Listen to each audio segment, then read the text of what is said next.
something just happened to Nvidia, and it was barely explained to the public. One of the most powerful tech companies on Earth is now dealing with consequences it didn't plan for. While everyone was distracted by AI hype, a political move in the US quietly forced Nvidia to reshuffle where its most powerful GPUs go, away from everyday buyers and straight into data centers, government deals, and geopolitical crossfire. That single shift changed everything. Prices started acting strange, supply tightened, backlash began spreading. At the center of it all is Jensen Huang, caught between governments, AI giants, and millions of regular buyers suddenly pushed to the back of the line. Because this isn't just about gaming GPUs anymore, it's about who gets access to power and who pays more when they don't. And once you see how subscription pushes and US-China restrictions collided, you'll understand why this backlash exploded and why it's only getting worse. What actually triggered the backlash? Here's the part most people never saw coming. The backlash didn't start because Nvidia made a bad GPU. It didn't start because performance dropped or innovation slowed. It started because Nvidia quietly changed who its GPUs were really for.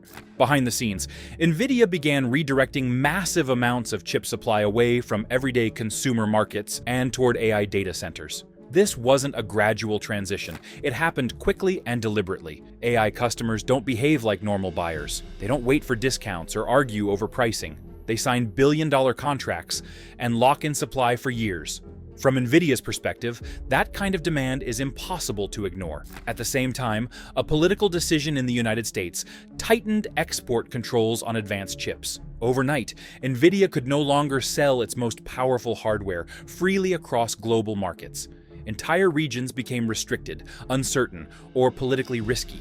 So Nvidia made a choice. It rerouted supply toward the safest and most profitable destinations: large AI companies, data centers, and government-approved deals.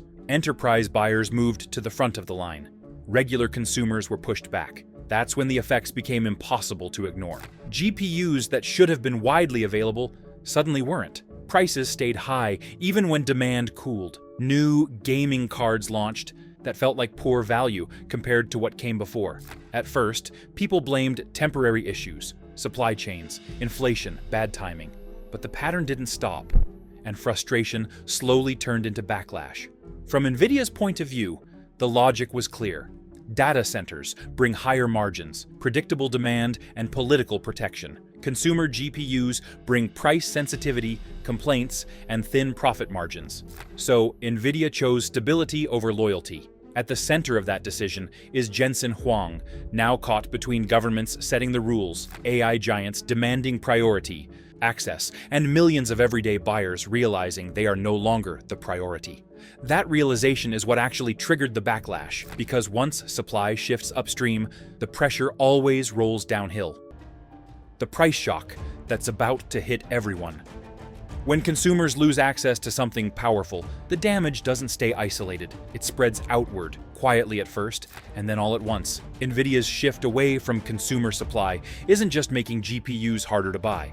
It's setting off a chain reaction that threatens to push prices higher across entire categories of technology people rely on every day. Here's how that happens. When a massive share of Nvidia's chip output gets locked into AI data centers and long-term enterprise contracts, the consumer market doesn't simply get fewer products. It loses bargaining power. Retail supply tightens, competition weakens, and prices stop responding to normal signals like falling demand or older hardware aging out. That's how inflation begins in tech markets. Not through panic, but through priority. GPU prices staying high isn't a mystery. It's the result of supply being redirected toward buyers who don't care about cost. AI companies aren't waiting for discounts. Governments aren't comparing price to performance. They're securing access, whatever it takes. And once those buyers dominate the front of the line, there's no pressure left to bring prices down for everyone else. But GPUs are only the first domino. AI hardware consumes enormous amounts of VRAM and high-end memory. When enterprise buyers lock up that supply, memory pricing across the entire market starts to creep upward. Graphics cards get more expensive. System RAM follows. Suddenly, even mid-range PCs, laptops, and workstations cost noticeably more than they did a year ago. This is where the squeeze becomes visible. A reasonable upgrade now costs hundreds more. Entry-level builds drift into mid-range pricing. Laptops with decent specs jump in price. Even refurbished or last-generation hardware starts selling at a premium because new alternatives are scarce, and it doesn't stop at computers. Higher GPU and memory costs ripple into game consoles, professional workstations, creative tools, and even cloud services that quietly raise subscription prices to cover their own rising hardware costs. What looks like a GPU problem slowly turns into a tech-wide price problem. Scarcity also attracts opportunists. Scalpers step in. Overpriced partner cards become the default. MSRP turns into a theoretical number instead of something you actually pay. Buyers feel pressured to grab whatever is available, afraid that waiting will only make things worse. That pressure changes behavior. People overpay to avoid missing out. They settle for worse value. They convince themselves the situation is temporary, but it isn't, because this market isn't broken. It's being redirected. And once consumers realize they're no longer just competing with each other, but with governments, defense contracts, and trillion-dollar AI projects, the fear sets in. Fear that prices will spike again. Fear that access will keep shrinking. Fear that the cost of waiting will be higher than the cost of buying now. That's when frustration turns into backlash. Not because people hate success, but because they can feel an inflationary wave building before it fully hits. The subscription future, hiding in plain sight. When owning something becomes expensive, uncertain, and frustrating, renting starts to feel less like a choice and more like a nudge. That's the quiet shift happening right now. As GPUs get harder to access and prices stay stubbornly high, Nvidia's long-term direction becomes clearer. Instead of fighting to keep consumer ownership affordable, the company is increasingly normalizing a different idea. You don't need to own power, you just need access to it. This is where subscriptions and cloud services come in. On paper, tools like GeForce Now are sold as convenience. No expensive hardware, no upgrades, no waiting for stock to come back. Just log in and play. But look at the timing. These services didn't rise because consumers suddenly hated owning hardware. They rose as hardware became more expensive, scarcer, and harder to justify. When buying feels risky, renting feels safe. That's not an accident. From Nvidia's perspective, subscriptions solve multiple problems at once. They bypass supply constraints, they smooth out revenue, and most importantly, they turn one-time buyers into recurring payers. Instead of selling you a GPU every few years, Nvidia can monetize access every single month. And once that model takes hold, control quietly shifts. When you own hardware, you decide how long it lasts. You decide when to upgrade. You decide what you run and how you use it. When you rent performance, those decisions disappear. Access can be limited. Features can be locked behind higher tiers. Prices can rise overnight. You never finish paying, and you never fully own. This isn't just about gaming either. The same logic is spreading across creative work, AI tools, and professional software. Performance itself is becoming a service. Power is no longer something you buy, it's something you're granted. Scarcity accelerates that shift. When GPUs stay expensive and availability feels uncertain, subscriptions stop feeling optional. They start to feel like the only reliable door left open. People don't choose to rent because they prefer it. They adapt because ownership keeps slipping out of reach. That's what makes this moment important. Because once a market normalizes renting instead of owning, it rarely goes back. Companies gain leverage, consumers lose flexibility. And the idea of buying hardware outright starts to feel outdated, even if it costs more in the long run. And if you're still following this, this is the point where it's worth pausing for a second. If this breakdown is helping you see what's really happening behind the headlines, hit like so more people see it. And subscribe if you want deeper, no-fluff explanations of where tech, power, and money are actually moving. Because the force pushing this subscription future isn't just Nvidia's strategy. It's being accelerated by something much bigger and far more unstable. The US-China time bomb under Nvidia.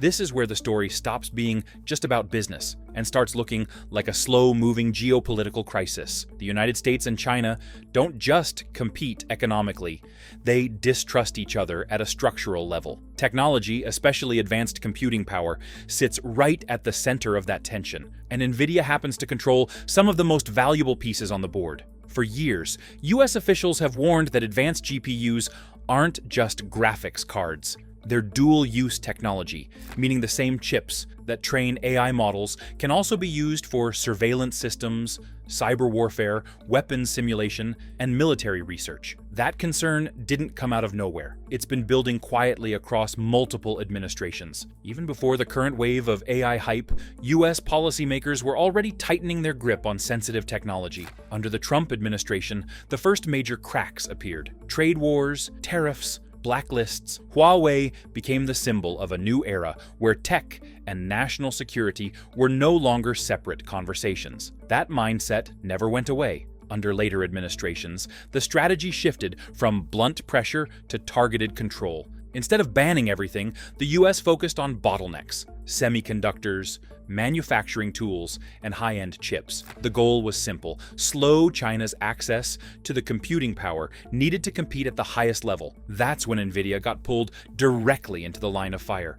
Export controls were introduced and then tightened, restricting which GPUs could be sold to China and how powerful those chips were allowed to be. Nvidia tried to adapt by creating modified versions of its hardware, chips technically compliant on paper, but still useful enough to sell. For a while that worked. Then the rules changed again. Each new restriction forced Nvidia to redesign products, pause shipments, renegotiate contracts, and rethink entire supply plans. And every time that happened, uncertainty rippled through the global market. Here's the key point most people miss. When demand from China gets blocked, it doesn't disappear. It slams into other markets. Chips that were meant for one region suddenly get redirected. AI giants rush to lock in supply before the next rule change. Governments push for priority access under the banner of national security. Long-term contracts become more attractive than open consumer markets. That creates volatility, the kind markets hate. One month, supply loosens. The next, it tightens. Prices spike without warning. Launch plans shift. Availability becomes unpredictable. And because Nvidia sits at the center of so many industries, those shocks travel fast. There hasn't been a single dramatic security breach announcement tied to Nvidia specifically. And that's almost the point. This isn't about one incident. It's about fear of what could happen if advanced AI hardware flows freely into a rival superpower's hands. Fear drives policy. Policy drives restrictions. Restrictions drive market chaos. For Nvidia, this means constant pressure from both sides. US regulators demanding compliance and restraint. Chinese buyers searching for workarounds. AI companies racing to secure supply before politics shifts again. And in that environment, Nvidia does what any rational company would do. It prioritizes certainty, stable buyers, approved deals, long-term contracts, customers that won't be cut off by the next executive order or policy update. Consumer markets don't offer that certainty. That's why everyday buyers feel the shock first. When supply has to be reshuffled quickly, retail takes the hit. Prices move faster, availability shrinks, value erodes, and because US-China tensions aren't easing, they're becoming permanent. This instability isn't temporary, it's structural. That's what makes this backlash different. It isn't driven by a bad launch or a temporary shortage. It's being fed by global rivalry, national security fears, and political decisions Nvidia can't control, only react to. And when geopolitics start dictating who gets access to power, markets stop behaving rationally, which is why the backlash keeps growing, and why Nvidia can't simply PR its way out of this. Why this backlash creates openings for Nvidia's rivals. This is where Nvidia's situation becomes genuinely dangerous, not because it's weak, but because pressure creates alternatives. When one company becomes too dominant, too expensive, and too politically constrained, the market doesn't wait for it to fail. It starts building ways around it. And right now, Nvidia is accidentally doing something it never intended to do, making its competitors look viable. Let's start with the most obvious threat. AMD doesn't need to beat Nvidia at the high end. It just needs to exist as a credible second option. When buyers feel squeezed, good enough suddenly matters more than best in class. AMD benefits every time Nvidia's prices feel untouchable, every time supply tightens, and every time customers feel locked in. Availability becomes leverage, pricing becomes leverage, even sentiment becomes leverage. Then there's Intel. For years, Intel struggled to stay relevant in high-performance compute. But geopolitics changed the rules. Governments now care less about peak performance and more about control, location, and reliability. Intel's domestic manufacturing, political alignment, and government backing suddenly matter more than raw benchmarks. That's not a technical advantage. It's a strategic one. When regulators and governments want alternatives to Nvidia, Intel gets invited back into conversations it used to be excluded from. Subsidies, defense contracts, and long-term infrastructure deals don't always go to the best chip. They go to the safest supplier. And then there's China. Export controls didn't kill demand inside China. They redirected it inward. Chinese companies have no choice but to accelerate their own semiconductor ecosystems. That means more funding, more urgency, and more tolerance for imperfect solutions. Every restriction placed on Nvidia becomes motivation for Chinese chipmakers to catch up faster. Even if those chips lag today, the incentives are massive. National pride, national security, economic independence, that combination creates pressure that doesn't fade, it compounds. But the most underestimated threat isn't a rival company, it's custom silicon. Big tech firms are quietly asking a question that should worry Nvidia more than any competitor. Why are we paying Nvidia margins at all? Cloud giants are already designing their own chips for AI training, inference, and specialized workloads. They don't need general-purpose GPUs. They need chips tailored to their own systems. Every internal accelerator, every TPU, Trainium, Inferentia-style project reduces Nvidia's leverage. These companies don't need Nvidia to disappear, they just need to depend on it less. And once that shift begins, it's almost impossible to reverse. This is how dominance erodes in the real world, not with a dramatic collapse, but with diversification, with alternatives, with quiet exits. Nvidia's backlash is accelerating all of that. Consumers become more willing to try alternatives. Enterprises negotiate harder, governments fund competitors, rivals gain legitimacy simply by existing outside Nvidia's gravity. Ironically, Nvidia's greatest strength, being everywhere, has turned into its biggest vulnerability. Because once the world decides that relying on one company is too risky, it doesn't wait for permission to move on. It builds around you. That's why this moment matters. Not because Nvidia is failing, but because the balance of power is shifting. And once competitors gain momentum, no amount of dominance guarantees control anymore. The backlash isn't just noise, it's the opening signal. This isn't the story of a company collapsing. It's the story of a company becoming too important, too fast. Nvidia didn't fail, it won. And in winning, it triggered forces it can no longer fully control. Political pressure, market backlash, rising competition, and a growing discomfort with how much power now flows through a single gatekeeper. What began as an AI boom quietly turned into a squeeze on access, a squeeze on prices, and a squeeze on ownership. At the center of all this is Jensen Huang, no longer just leading a chip company, but navigating governments, global rivalries, and a world starting to ask uncomfortable questions about dependence and control. Because once people feel pushed out, priced out, or locked in, trust begins to erode. And when trust erodes, alternatives start to rise. That's the real backlash Nvidia is facing. Not anger, rebalancing. The world isn't rejecting Nvidia, it's hedging against it. So the next time you hear that Nvidia is doing better than ever, remember what that actually means. Power attracts attention.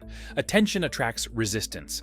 And resistance always creates change. The only question now is how fast that change comes. And who benefits when it does? If this breakdown helped you see what's really happening beneath the hype, make sure you like the video so more people see it, and subscribe for deeper, no-fluff analysis like this, because this story isn't over. It's just getting started.